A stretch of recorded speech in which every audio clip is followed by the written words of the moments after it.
সংস্কারের পক্ষে। কেন আমরা সংস্কার চাই? আমরা সংস্কার চাই যাতে পুলিশ সংস্কার হয়, পুলিশ কোনো দলীয় পুলিশ না হয়, প্রশাসন কোনো দলীয় পুলিশ প্রশাসন না হয়। আপনারা আদালতে গেলে যাতে ন্যায় বিচার পান। যদি জুলাই সনদ বাস্তবায়ন না হয় তাহলে চাঁদাবাজি, দুর্নীতি কোনো কিছুই বন্ধ হবে না, মাদক কারবারি বন্ধ হবে না, কারণ পুলিশ দলীয় পুলিশে পরিণত হবে, এদের কাউকে গ্রেফতার করতে পারবে না। আমরা দ্বিতীয় বিষয় বলেছি যে কর্মসংস্থান বৃদ্ধি করতে হবে। জুলাই অভ্যুত্থানে তরুণরা, ছাত্ররা নেমে এসেছিল চাকরির দাবিতে, কর্মসংস্থানের দাবিতে। আপনাদের প্রত্যেকের ঘরে কিন্তু তরুণরা রয়েছে, তরুণীরা রয়েছে, তাদের চাকরি দরকার, কর্মসংস্থান দরকার। এই বিএনপি সরকার ক্ষমতায় আসার আগে বলেছিল ১.৫ বছরে ১৮ মাসে তারা ১ কোটি কর্মসংস্থান তৈরি করবে। কয় কোটি? ১ কোটি কর্মসংস্থান। ৪ মাস গিয়েছে, কয়টা কর্মসংস্থান তৈরি হয়েছে? একটাও কর্মসংস্থান তৈরি হয় নাই। যে বাজেট দিয়েছে সেই বাজেটে কোনো কর্মসংস্থানের রূপরেখা পর্যন্ত নাই। এরপরে আমরা বলেছি বিদ্যুৎ সংকট নিরসন করতে হবে। শেখ হাসিনা সরকার কোটি কোটি টাকা লুটপাট করেছে বিদ্যুতের নামে দুর্নীতি করে। এবং আপনারা জানেন যে সারা দেশে এখন লোডশেডিং হচ্ছে, 7 ঘন্টা 8 ঘন্টা করে লোডশেডিং হচ্ছে, কারেন্ট থাকতেছে না। সখীপুরে কি কারেন্ট থাকে? লোডশেডিং হয় কিনা? যদি লোডশেডিং হয় তাহলে এই বাজারগুলা কিভাবে চলবে? যদি লোডশেডিং হয় শিল্প কারখানা কিভাবে চলবে? যদি লোডশেডিং হয় তাহলে কৃষিতে সেচ ব্যবস্থা কিভাবে হবে? যদি লোডশেডিং হয়, যদি বিদ্যুৎ সংকট নিরসন না হয় তাহলে কোনোভাবেই দেশের অর্থনীতি নিরসন করা সম্ভব নয়। ফলে আমরা দাবি জানাচ্ছি দ্রুত সময়ের মধ্যেই বিদ্যুৎ সংকট নিরসন করতে হবে, অবৈধ চুক্তি বাতিল করতে হবে এবং দুর্নীতি লুটপাট বন্ধ করতে হবে। আমরা আরো দাবি জানিয়েছি যে দ্রব্যমূল্যের ঊর্ধ্বগতি নিয়ন্ত্রণ করতে হবে। নিত্য প্রয়োজনীয় চাল, ডাল, তেল, গ্যাস, চিনি এই সব কিছুর দাম কমাতে হবে। সিলিন্ডার গ্যাসের দাম হয়েছে কয়েক গুণ, বিদ্যুতের দাম 17% বৃদ্ধি করেছে এই সরকার আসার পরে। আন্তর্জাতিক যুদ্ধে ইরান আমেরিকা যুদ্ধের দোহাই দিয়েছে, সেই যুদ্ধ কিন্তু এখন শেষের পথে। এবং আন্তর্জাতিক বাজারে কিন্তু তেলের দাম কমিয়ে দিয়েছে, কিন্তু বাংলাদেশে এখনো জ্বালানির দাম কমে নাই। কমেছে? তেলের দাম কমে নাই, বরং সিলিন্ডারের দাম বাড়ানো হয়েছে, বিদ্যুতের দাম 17% বাড়ানো হয়েছে। আমরা এছাড়া আরো বলেছি সীমান্তে আমাদের ভাই বোনদেরকে হত্যা করা হচ্ছে, ভারতীয় নাগরিকদেরকে পুশিং করা হচ্ছে বাংলাদেশে অবৈধ বাংলাদেশি বলে। এবং আমাদের স্বরাষ্ট্রমন্ত্রী, আমাদের যারা সরকারের দায়িত্বে রয়েছে, তারা এই সীমান্ত হত্যাকে অস্বীকার করছে। তারা পুশিং বলতে কোন কার্যকর উদ্যোগ গ্রহণ করতে পারছে না। আমরা বলবো রোহিঙ্গাদেরকে এরকম বাংলাদেশে প্রবেশ করিয়ে বাংলাদেশের উপর একটা বোঝা চাপিয়ে দেওয়া হয়েছে। এখন পশ্চিমবঙ্গ থেকে, আসাম থেকে বাংলাদেশে আবারও অবৈধ বাংলাদেশি বলে ভারতীয় নাগরিকদেরকে প্রবেশ দিয়ে বাংলাদেশিদের উপর আরেকটা বোঝা চাপানোর পায়তারা বন্ধ করতে হবে।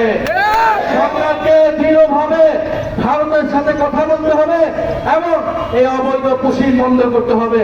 প্রিয় সখীপুরবাসী, আপনারা জানেন গতকাল সাভারে আমাদের যে কর্মসূচি ছিল, শান্তিপূর্ণ কর্মসূচিতে ককটেল ফাটিয়ে, বোমা ফাটিয়ে তারা মনে করেছিল আমাদের পদযাত্রা বন্ধ করবে, আমাদের পদযাত্রায় জনজোয়ার বন্ধ করবে। কিন্তু তারা সখীপুরবাসী প্রমাণ করে দিয়েছে এই সকল ষড়যন্ত্র পরিকল্পনা ব্যর্থ করে দিয়েছে আজকের এই সখীপুর পদযাত্রা, পথসভা। ফলে সখীপুরবাসীকে আমরা কৃতজ্ঞতা জানাই। আমরা আপনাদের প্রতি আহ্বান থাকবো, বাংলাদেশের ছাত্ররা, বাংলাদেশের তরুণরা 2024 সালে জীবন দিয়েছে, রক্ত দিয়েছে কেন? একটা নতুন বাংলাদেশের জন্য, দেশের পরিবর্তনের জন্য। যদি দেশের পরিবর্তন না হয়, যদি মাদক কারবারিরা থেকে যায়, যদি এই সকল দোকানপাট থেকে লুটপাট হয়, দুর্নীতি হয়, চাঁদাবাজি হয়, তাহলে এই সকল রক্তত্যাগ, আত্মত্যাগের কোনো মূল্য কি থাকবে? কোনো মূল্য থাকবে না। আমরা পরিবর্তনের জন্য জীবন দিয়েছি, রক্ত দিয়েছি। এক দলকে ক্ষমতা থেকে সরিয়ে আরেক দলের লুটপাটের জন্য বাংলাদেশের ছাত্র জনতা রক্ত দেয় নাই। আপনারা ভয় পাবেন না। বিগত সময়ে একটা দলের শাসন ছিল, আর কোন দল কথা বলতে পারত না। কথা বললেই জেলে নিয়ে যাওয়া হতো, গুম করা হতো, হয়রানি করা হতো। আমরা দেখছি বাংলাদেশকে আবারও সেবার এক দলীয় শাসনের দিকে নিয়ে যাওয়ার চেষ্টা করা হচ্ছে। এক ক্ষমতাসীন দল, সরকারি দল, শুধু তারাই কথা বলবে, অন্য দলকে কথা বলতে দেওয়া হবে না। সংসদে আমাদেরকে কথা বলতে দেওয়া হয় না। আমরা জনসভায় কথা বলতে গেলে ককটেল ফুটানো হয়, বোমা মারানো হয়। এই একদলীয় শাসন যদি আবার শুরু করার কথা কেউ ভাবে, আওয়ামী লীগের পরিণতির কথা আপনারা ভাববেন।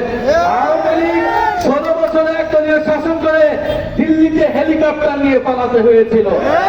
এখন তারা নিষিদ্ধ টাকা দিয়ে কয়েকটা মিছিল করে তারা হচ্ছে বাংলাদেশে অস্থিতিশীলতা তৈরি করার চেষ্টা করছে। সেই আওয়ামী লীগের বিরুদ্ধে আমরা ঐক্যবদ্ধভাবে থাকবো। তবে সখীপুরবাসী, আপনারা জানেন 5ই আগস্টের পরে আমরা ন্যায় বিচার চেয়েছিলাম, কিন্তু মামলা বাণিজ্য হয়েছে কিনা? এই সখীপুর সহ টাঙ্গাইল সহ সারা বাংলাদেশে সাধারণ মানুষের বিরুদ্ধে, ব্যবসায়ীদের বিরুদ্ধে শত শত মানুষকে, 200-300 মানুষকে মামলায় দিয়ে মামলা বাণিজ্য করা হয়েছে। কারা করেছে আপনারা জানেন। ভোটের আগে কারা তাদেরকে জিম্মি করে টাকা নিয়েছে তাও আপনারা জানেন। ফলে আমরা বলবো, আপনারা ন্যায় বিচার করেন, আওয়ামী লীগের দলগত বিচার করেন, কিন্তু নিরীহ মানুষকে, নিরীহ ব্যবসায়ীদেরকে আপনারা মামলা বাণিজ্য করে লুটপাট করবেন, তাদের থেকে টাকা আদায় করবেন, এটা হতে দেওয়া যাবে না। সখীপুরবাসী, আপনাদের প্রতি আহ্বান থাকবে, আমাদের জাতীয় নাগরিক পার্টি এনসিপি সখীপুরে সক্রিয় আছে।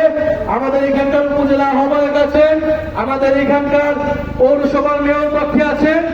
আপনারা তাদের নেতৃত্বে সখীপুরবাসীর লুটপাট, দুর্নীতি, চাঁদাবাজি, মাদকের বিরুদ্ধে আমরা ঐক্যবদ্ধ থাকবো।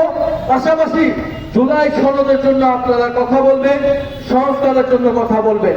এখানে অনেক পুলিশ ভাইয়েরা আছেন, আমরা চাই এই পুলিশ জনগণের জন্য কাজ করবে। আপনারা যদি থানায় যান, তাহলে যাতে আপনারা থানা থেকে সেই সেবাটা পান। আপনারা যদি ইউনো অফিসে যান, সেখানে যাতে আপনাকে ঘুষ দিতে না হয়, ফলে সেটার জন্য প্রয়োজন সংস্কার। যদি সংস্কার না হয়, জুলাই সনদ বাস্তবায়ন হবে না, মামলাবাজি, চাঁদাবাজি, সন্ত্রাসী বন্ধ হবে না। আমরা কোন সন্ত্রাসীদেরকে এই সখীপুরে ঠাঁই দিব না। সখীপুরবাসী, এই সরকার জনগণের সাথে গাদ্দারি করছে, তারা সংস্কার বাস্তবায়ন করছে না, তারা বিরোধী মতকে মাঠে কথা বলতে দিতে চাচ্ছে না, তারা মাঠের জায়গা সংকুচিত করছে। আপনারা যারা এখানে আছেন, আপনারা ঐক্যবদ্ধভাবে থাকবেন। যত বাধা বিপত্তি, রোদ বৃষ্টি ঝড় আসুক না কেন, আমাদের ভাইয়েরা জীবন দিয়েছিল, রক্ত দিয়েছিল, ইনশাআল্লাহ আমরা আপনাদের মাঠে থাকবো। আপনাদের পক্ষে দেশের সার্বভৌমত্ব, দেশের সীমান্ত সুরক্ষায় এবং দেশকে সন্ত্রাস, মাদক, চাঁদাবাজ মুক্ত করতে ইনশাআল্লাহ আমরা ঐক্যবদ্ধভাবে লড়াই করে যাবো। সখীপুরবাসী মুখী প্রস্তুত থাকবে, মাদকের বিরুদ্ধে প্রস্তুত থাকবে, চাঁদাবাজির বিরুদ্ধে প্রস্তুত থাকবে। আমরা কি কাউকে ভয় পাবো? অ্যাকশন টু অ্যাকশন, সখীপুরের অ্যাকশন, টাঙ্গাইলের অ্যাকশন, চাঁদাবাজির বিরুদ্ধে, মাদকের বিরুদ্ধে, সন্ত্রাসীদের বিরুদ্ধে, ক্ষমতার জনতা, সংগ্রাম, দালালিরা রাজপথ, আমরা সবাই হাতি হব, যুগে যুগে লড়ে যাব। তুমি কে আমি কে, তুমি কে আমি কে। প্রিয় সখীপুরবাসী, আমরা ওসমান হাদি হত্যার বিচার নিশ্চিত করব। সেই ওসমান হাদির খুনিরা এখনো ভারতে পালিয়ে আছে, সরকার এখনো তাদেরকে আনতে পারে নাই।